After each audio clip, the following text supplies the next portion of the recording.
तो स्वागत है एक और वीडियो में जहाँ पे हम साइतामा का कंपैरिजन थॉर एंड सुपरमैन से करने वाले हैं। मैंने इस चैनल के स्टार्टिंग में ही सिर्फ एनिमे कैरेक्टर्स के ऊपर वीडियो बनाए हैं, लेकिन अब फिर से बना रहा हूँ। तो चलो देखते हैं कैसा रहता है। इस वीडियो में हम साइतामा के anime and Marvel cinematic universe and DC extension universe से थॉर एंड सुपरमैन को उठाएंगे। हम मांगा या कॉमिक्स को यहाँ पे ऐड नहीं करने वाले हैं, उनका कंपैरिजन किसी और दिन देखेंगे। इस वीडियो में साइतामा की मांगा के स्पॉयलर्स नहीं मिलने वाले हैं, तो आप इस वीडियो को आराम से एंजॉय करो। वीडियो होने वाला है MCU Thor versus anime Saitama and anime Saitama versus DCU Superman. तो चलो स्टार्ट करते हैं।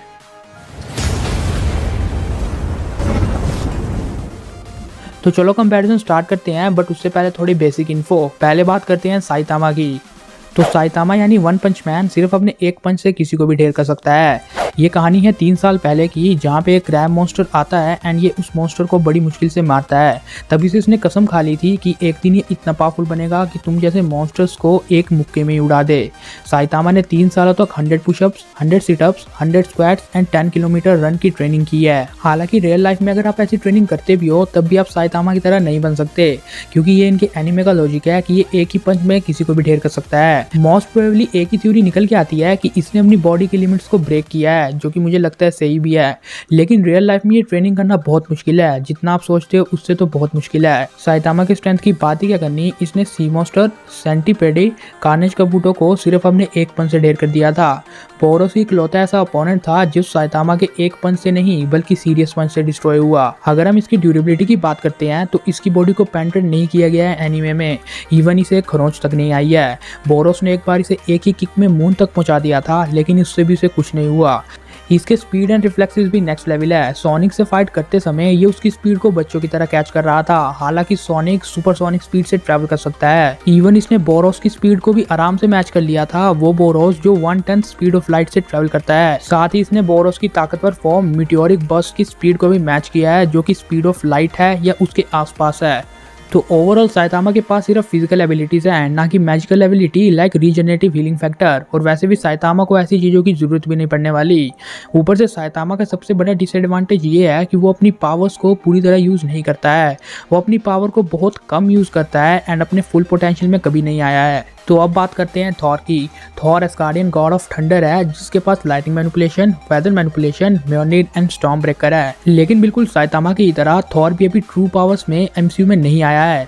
थॉर के पास स्टॉर्म ब्रेकर है, जिसकी हेल्प से वो बायफोर्स खोल सकता है।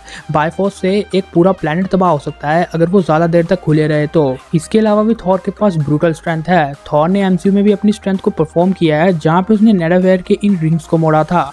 इन रिंग्स का वेट प्लैनेटरी ऑब्जेक्ट के जितना कंज्यूम किया जाता है, जिससे हम ये बात साफ कह सकते हैं कि थॉर की स्ट्रेंथ बहुत ज़्यादा है।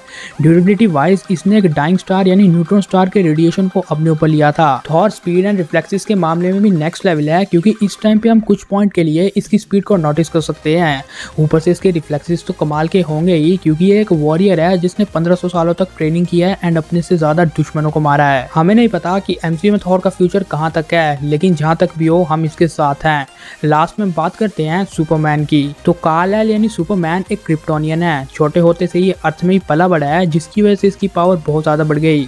अर्थ के सन की वजह से इसकी पावर इतनी ज्यादा बढ़ी है एंड ये बाकी क्रिप्टोनियंस के मुकाबले बहुत ज्यादा स्ट्रॉन्ग है। भले ही क्रिप्टोनाइट इसकी एक वीकनेस हो, लेकिन उसके अलावा भी सुपरमैन बहुत कुछ कर सकता है।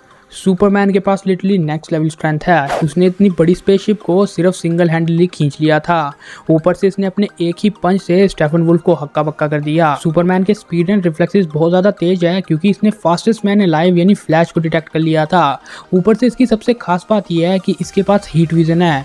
हीट विजन की हेल्प से इसने स्टेफन वुल्फ के सींग तक को काट दिया। इसके अलावा सुपरमैन के पास cool breath, flight, invertibility, super speed, super hearing, solar flare जैसी ऑसम एबिलिटीज हैं। ऊपर से जो बंदा 37 सालों तक येलो सन के प्रेजेंस में रहा हो, वो कितना ही पावरफुल होगा। बाकी अब इनका कंपैरिजन शुरू करते हैं। पहले सुपरमैन वर्सेस साइतामा की बात करते हैं। तो फिर से ध्यान रहे कि यहाँ पे हम anime Saitama and DCU Superman की बात कर रहे हैं। तो लास्ट में सुपरमैन ब्लैक सूट को पहन के आया था, जिससे वो सन के ज्यादा रेडिएशन को कैप्चर कर सके। तो हाँ, अगर वो वाला सुपरमैन लड़ने आता है तो बैटल बहुत टेंस होगा। लेकिन अगर हम स्ट्रेंथ की बात करते हैं तो मेरे अकॉर्डिंग साइतामा वहाँ आगे है। साइतामा ने अपने एक ही पंच में यानी सीरियस पंच में बोरोस को हरा दिया था, जो कि बहुत ज्यादा पावरफुल है। ऊपर से साइतामा की स्पीड एंड रिफ्लेक्सेस भी सुपरमैन से बहुत तेज है। जिन लोगों को ऐसा लगता है कि सुपरमैन ने फास्टेस्ट मैन अलाइव यानी फ्लैश को डिटेक्ट कर लिया था, तो यहाँ पे मैं बता दूं कि उस time flash speed of light से ट्रेवल नहीं कर रहा था उससे बहुत ज्यादा कम था। लेकिन बोरोस जब अपनी मीटियोरिक फॉर्म में था तो उस टाइम वो स्पीड ऑफ लाइट से ट्रेवल कर रहा था या उसके आसपास था, लेकिन साइतामा उसे बहुत इजीली देख पा रहा था, जिसका मतलब साफ हुआ कि साइतामा की स्पीड एंड रिफ्लेक्सेस सुपरमैन से तो बहुत ज्यादा तेज है। यानी सुपरमैन के हीट विजन एंड बाकी मैजिकल एबिलिटीज वाले अटैक साइतामा का कुछ नहीं बिगाड़ पाएंगे। लास्ट में उसकी सिर्फ स्ट्रेंथ बचती है एंड स्ट्रेंथ के बेसिस में साइतामा मेरे अकॉर्डिंग से ज्यादा पावरफुल है। हो सकता है कि अगर सुपरमैन फुली चार्ज होकर आए सन से तो वो साइतामा के सिंपल पंचेस से सर्वाइव कर जाए, लेकिन अगर साइतामा ने सीरियस पंच टिकाया तो मुझे नहीं लगता कि डीसीयू सुपरमैन उसके आसपास भी है। तो अब बात करते हैं थॉर की। देखो थॉर एंड साइतामा की फाइट भी बहुत अमेजिंग होगी, जस्ट लाइक सुपरमैन, वो भी सुपरमैन की तरह उसे फाइट दे सकता है। फाइट में मेजर पॉइंट ही रहेगा साइतामा की स्पीड एंड रिफ्लेक्सेस का। साइतामा के स्पीड एंड रिफ्लेक्सेस थॉर के मुकाबले बहुत ज़्यादा तेज है, इसलिए थॉर का कोई भी अटैक साइतामा को लगने ही नहीं वाला। एट लास्ट थॉर परेशान होकर अगर अपने टेलीपोर्टेशन यानी बायफोर्स का यूज़ भी करता है तो साइतामा इतना तेज है कि उससे स्टॉर्म ब्रेकर को छीन लेगा एंड बायफोर्स खत्म हो जाएगा। थॉर अगर पंचेस, लाइटनिंग मैनिपुलेशन, म्योनिर के हिट एंड स्टॉर्म ब्रेकर को उसके ऊपर यूज़ करने की कोशिश भी करता है तब भी कुछ नहीं होने वाला। मोस्ट प्रोबेबली अपनी स्पीड से ही बच जाएगा एंड अगर उसे लग भी जाती है तो उसकी ड्यूरेबिलिटी बहुत ज़्यादा कमाल की है, जिससे उसे कुछ भी नहीं होगा। यानी एट लास्ट थॉर के पास ऐसा कोई भी मूव नहीं बचेगा जो वो साइतामा के ऊपर यूज़ कर सके। लेकिन देन साइतामा अपने मूव चलेगा, साइतामा अपने पंचेस थॉर के ऊपर टिकाएगा। मोस्ट प्रोबेबली हो सकता है थॉर उसके पंचेस से सर्वाइव कर जाए, मतलब 1 या 2 पंचेस से। इसके बाद भी अगर वो लाइटनिंग मैनिपुलेशन से अपने आप को हील करने की कोशिश करता है, लेकिन तब तक साइतामा अपने सीरियस पंच से उसकी बैंड बचा चुका होगा। देखो साइतामा ने सीरियस पंच से बोरोस को भी हरा दिया था। वो बोरोस जो अपने आप को रीजनरेट कर सकता है जब भी वो चाहे, 1 सेकंड के अंदर ही वो अपने आप को रीजनरेट कर सकता है, यानी थॉर से भी ज्यादा कम टाइम में। तो यस, अगर अपने सीरियस पंच की हेल्प से साइतामा उसे भी बीट कर सकता है तो थॉर उसके लिए बड़ी बात नहीं है। यानी सुपरमैन एंड थॉर उसके बाकी पंचेस से शायद सर्वाइव कर जाए, मतलब शायद, लेकिन अगर वो सीरियस पंच पे उतर आया तो दोनों नहीं टिकने वाले एंड चेकमेट। देखो इस बात का ध्यान रखना कि मैंने ये कंपैरिजन किया है मूवीज यानी एमसीयू एंड डीसीयू के बेसिस पे। अगर हम मांगा या कॉमिक्स की बात करते हैं तो वहाँ पे इन तीनों कैरेक्टर्स का लेवल बहुत ज़्यादा है, तो हो सकता है कि बाद में मैं उसके ऊपर भी वीडियो बनाऊँ। लेकिन हाँ, मैं जानता हूँ कि मार्वल के new Avengers end old Avengers के पार्ट 2 का वेट कर रहे हो। देखो मैंने उस पर काम शुरू कर दिया है एंड हो सकता है नेक्स्ट वीडियो वही हो। लेकिन आज का वीडियो तो इतना ही था। अगर आपको इस वीडियो से रिलेटेड कुछ भी डाउट या क्यूरी है तो हमें कमेंट में जरूर बताना। मुझसे कोई बहुत इंपॉर्टेंट डिटेल मिस हो गई है तो वो बात में मुझे कमेंट में जरूर बता देना। अगर आपको वीडियो पसंद आया होगा तो वीडियो को लाइक एंड शेयर जरूर कर देना। चैनल को सब्सक्राइब करके बगल वाले बेल आइकन को जरूर ऑन कर देना। Thanks for watching.